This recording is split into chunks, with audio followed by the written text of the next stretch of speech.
Sometimes, the game is more Adama against Adama, Bruno Lage said. Which Adama will turn up? The one who started the season so well, or the other Adama who played last week and was missing? I think this quote, more than any other, sums up Traore's career in a nutshell. Even at the age of 27, he remains a player who elicits an extreme of emotion, from intense frustration to thrilling elation, and that's exactly what Fulham supporters can expect to see moving forward. From their perspective, this is a risk-free deal given Traore is arriving as a free agent, and the length of his contract is just for 2 years with an option for a third should he do the business on the pitch. As I'm sure you're all aware by now, he's an explosive and powerful winger with blistering pace, physical prowess, and a plethora of experience in English football through his spells at Villa, Borough and Wolves. Perhaps the most surprising element of the man is the fact that he's a Barcelona academy player and Spanish international, given he's poles apart stylistically in terms of what you'd normally associate with a player who checks those boxes. Personally speaking, I absolutely love watching him in action as a neutral. The bloke is basically a human roadrunner and has statistically been the best dribbler in the entire league for numerous years now, which also makes his failings in front of goal that bit more frustrating. His end product, or lack thereof it, speaks for itself, as 14 goals and 20 assists in 194 appearances is a poor return for an attacking player no matter which way you look at it.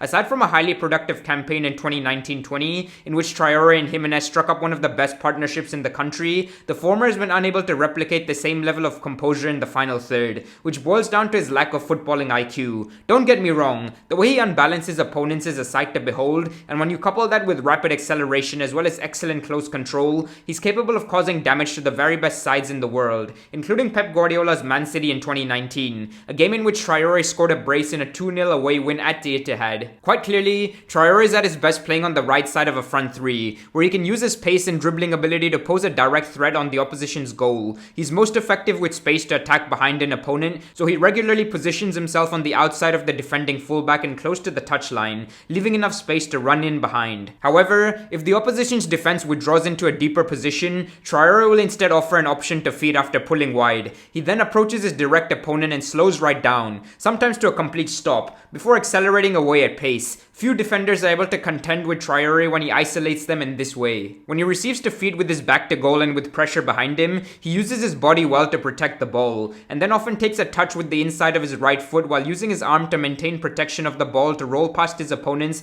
and onto his favored right side. Overall, his teammates will undoubtedly benefit from his direct running and the frequency with which he wins free kicks in dangerous areas, but ultimately, the expectation should be that he's an impact sub who can at times change the game off the bench, rather than someone you rely on week in, week out as a starter. Make sure to check out my Fulham playlist if you're new to my channel, subscribe, and I'll catch you in the next one, folks. Peace.